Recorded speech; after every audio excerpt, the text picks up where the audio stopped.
The House is cognizant of the fact that China is an illegal occupation of 38,000 square kilometers of Indian territory in Aksai Chin as a result of the 1962 conflicts and the event that preceded it. Furthermore, Pakistan illegally ceded 5,180 square kilometers of Indian territory to China in 1963, which has been under its occupation since 1948. India and China have held talks for multiple decades to resolve the boundary issue. While there is a line of actual control, LAC, it does not have a common understanding in some areas. We remain committed to engaging with China through bilateral discussions to arrive at a fair, reasonable, and mutually acceptable framework for a boundary settlement. Honorable members would recall that the amassing of a large number of troops by China along the LAC in eastern Ladakh in April-May 2020 resulted in face-offs with our forces at a number of points. The situation also led to disruption of patrolling activities.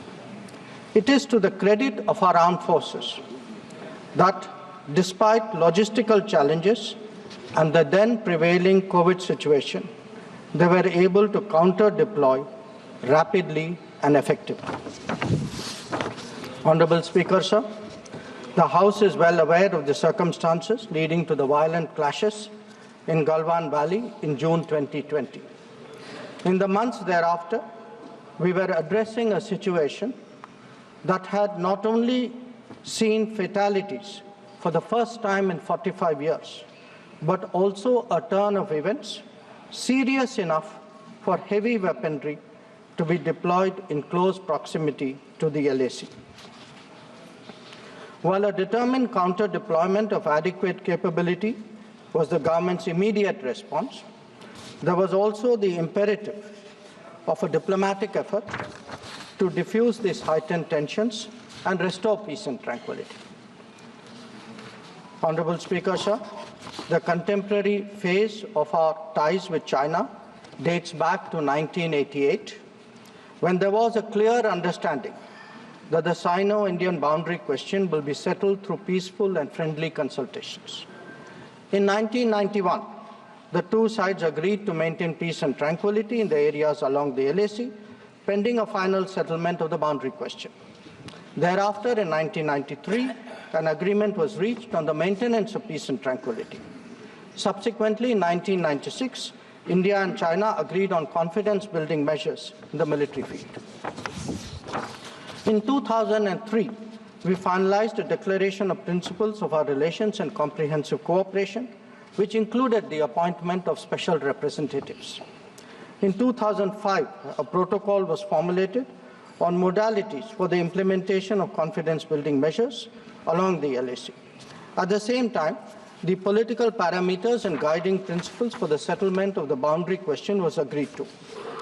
In 2012, a working mechanism for consultation and coordination, WMCC, was established, and a year later, we reached an understanding on border defense cooperation as well. Speaker, sir, the purpose of my recalling these agreements is to underline the elaborate nature of our shared efforts to ensure peace and tranquility, and to emphasize the seriousness of what its unprecedented disruption in 2020 implied for our overall relationship. The situation arising after our counter-deployment in 2020 called for multiple sets of responses. The immediate priority was to ensure disengagement from friction points so that there would be no further untoward incidents or clashes. This, sir, has been fully achieved, as I will explain. The next priority will be to consider de-escalation that would address the massing of troops along the LAC with associated accompaniments. It is also evident that the management of border areas will require further attention in the light of our recent experiences. In all of this, we were and we remain very clear that the three key principles must be observed in all circumstances. One, both sides should strictly respect and observe the LAC. Two, neither side should attempt to unilaterally alter the status quo. And three, agreements and understandings reached in the past must be fully abided by in their entirety. Honourable members would appreciate that as a result of the sustained tension and specific developments in the border areas, our overall relationship with China was bound to be impacted adversely. In the new circumstances, it was obviously not possible to continue the normal exchanges, interactions, and activities as in the past. In this regard, we made clear that the development of our ties were contingent on the principles of mutual sensitivity, mutual respect, and mutual interest. Throughout this period, honourable members would also be aware that government has maintained that India-China relations cannot be normal in the absence of peace and tranquility in the border areas. The combination of a firm and principled stance on the situation in the border areas, as well as a clearly articulated approach to the totality of our ties, have been the foundation of our engagement with China for the last 4 years. We have been very clear that the restoration of peace and tranquility would be the basis for the rest of the relationship to move forward. Since 2020, our engagement was therefore focused on these objectives. This took place at various levels involving different arms of the government. I myself have had meetings with my Chinese counterpart, as indeed has my senior colleague, Raksha Mantriji. Our NSA has also engaged his Chinese counterpart, both being special representatives on the boundary question. More detailed discussions were conducted by the Working Mechanism for Cooperation and Coordination, WMCC, at the diplomatic level. Its military counterpart was the Senior Highest Military Commanders Meeting, SHMC mechanism. The interactions were naturally very tightly coordinated with a combined presence in the negotiations of both diplomatic and military officials. Since June 2020, 17 meetings of the WMCC and 21 rounds of SHMC have taken place.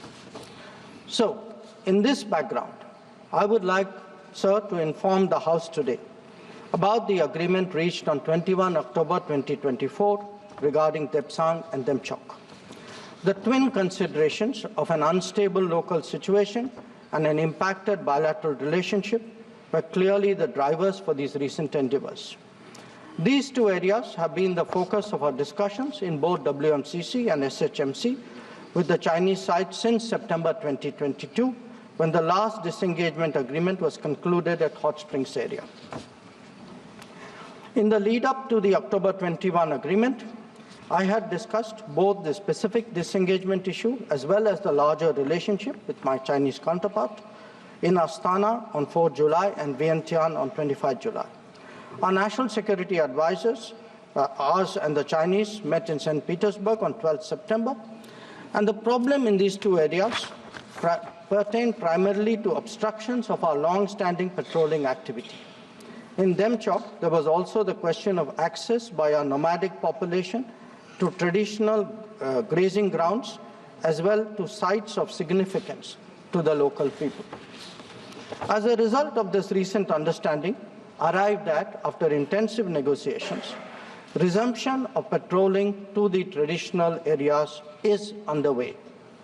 It was initially tested by sending out patrols for verification of disengagement on the ground and is being followed up by regular activities as per the agreed understanding. Following the October 21 understanding, Prime Minister and President Xi Jinping had a meeting on the sidelines of the BRICS summit in Kazan on October 23. They welcomed the understanding and directed the foreign ministers to meet and stabilize and rebuild the relationship. The special representatives are also to oversee the management of peace and tranquility, besides exploring a fair, reasonable, and mutually acceptable solution to the boundary question. In pursuance of that, I recently held discussions with Foreign Minister Wang Yi again on the sidelines of the G20 summit in Rio de Janeiro on November 18. Raksha Mantri ji has also met the Chinese Defense Minister Dong Jun at the ASEAN Defense Minister ADMM Plus meeting in Vientiane on November 20.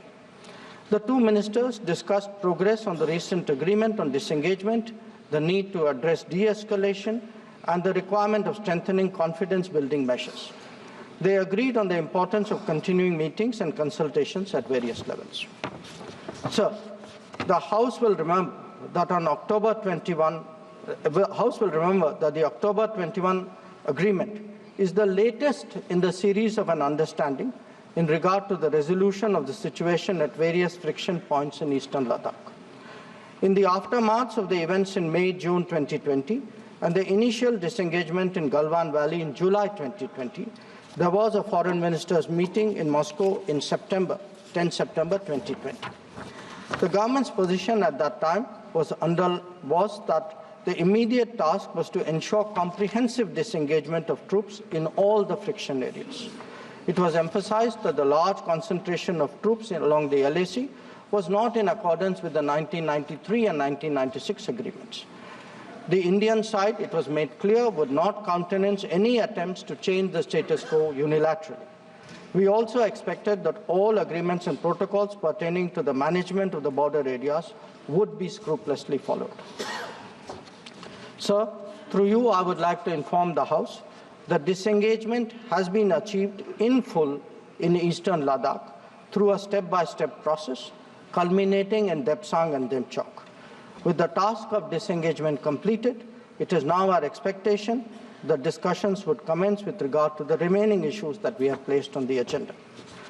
For the benefit of honourable members, I would also flag to your attention previous positions articulated by the government in Parliament on this issue.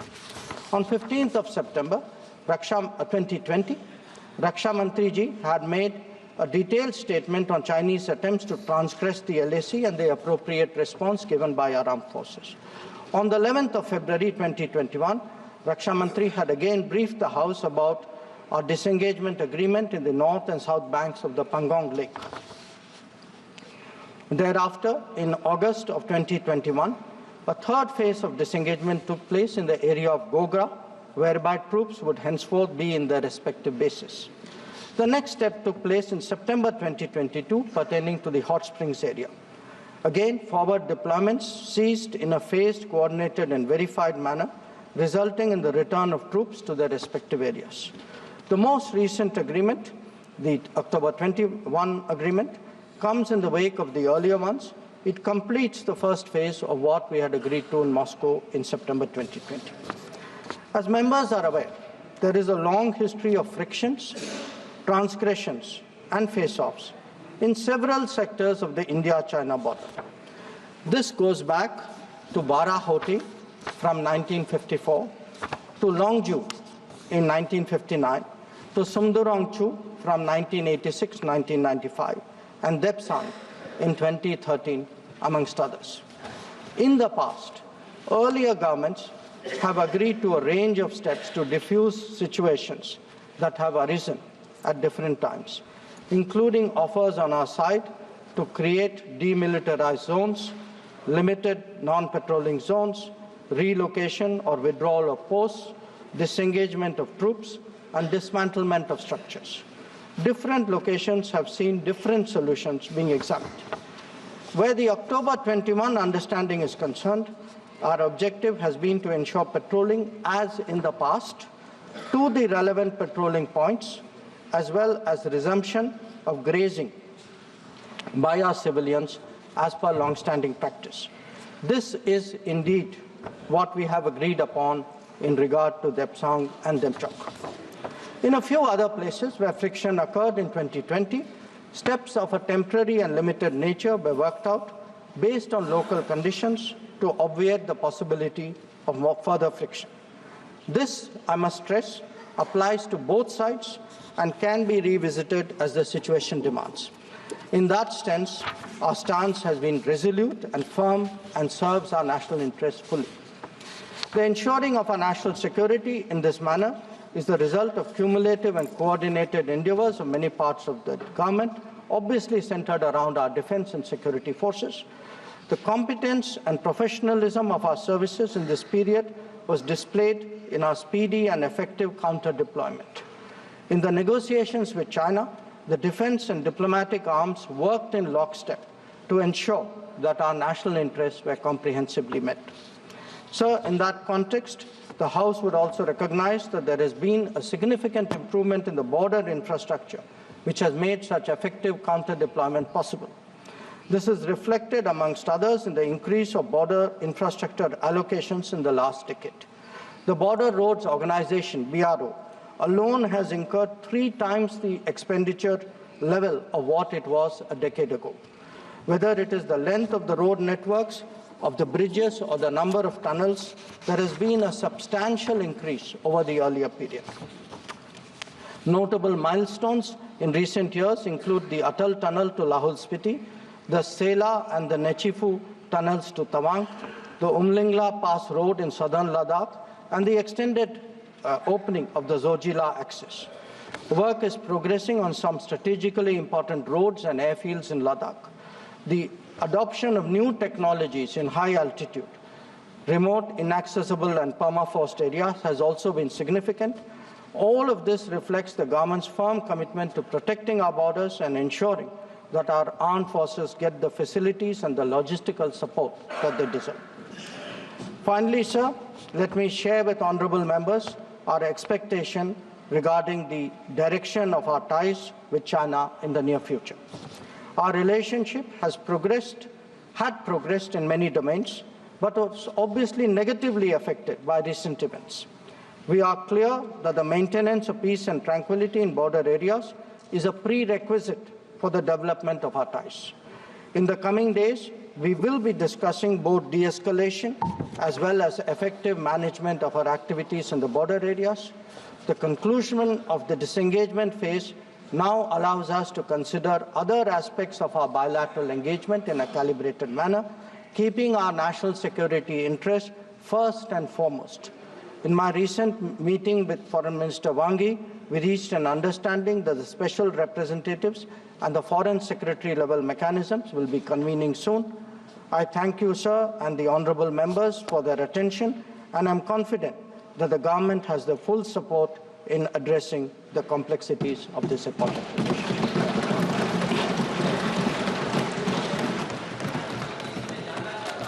खबर आपने सुना। Doctor S Jaishankar को तनावपूर्ण इलाकों में disengagement पर जोर है। भारत चीन के रिश्तों पर संसद में बात रखते हुए कोई भी अब स्थिति से छेड़छाड़ नहीं कर सकता। कमांडर स्तर की बातचीत से भी शांति। G20 से इतर चीनी विदेश मंत्री से बातचीत हुई है। सीमा पर शांति से रिश्ते अच्छे होंगे, समझौतों का पालन किया जाए। तनावपूर्ण इलाकों में डिसएंगेजमेंट पर जोर, समझौतों का पालन किया जाए। कोई भी अब स्थिति से छेड़छाड़ नहीं करेगा। पूर्वी लद्दाख में पूरी तरह से डिसएंगेजमेंट, कमांडर स्तर की बातचीत से भी शांति, सीमा पर शांति से ही रिश्ते अच्छे होंगे। तो आप विदेश मंत्री एस जयशंकर को सुन रहे थे। दरअसल भारत और चीन के संबंधों को लेकर आज उन्होंने बात रखी और क्या स्थिति है उसको लेकर विस्तार से जानकारी देते उन्होंने बताया कि डिसएंगेजमेंट जो है वो पूरा हो चुका है और भारत और चीन के जो रिश्ते हैं उनमें सुधार हुआ है। एलएसी पर तेजी से सड़क और पुल भी बने हैं। तनावपूर्ण जो इलाके थे वहां पर अब डिसएंगेजमेंट है। दोनों ही देशों के बीच में रिश्ते पहले से बेहतर हो रहे हैं।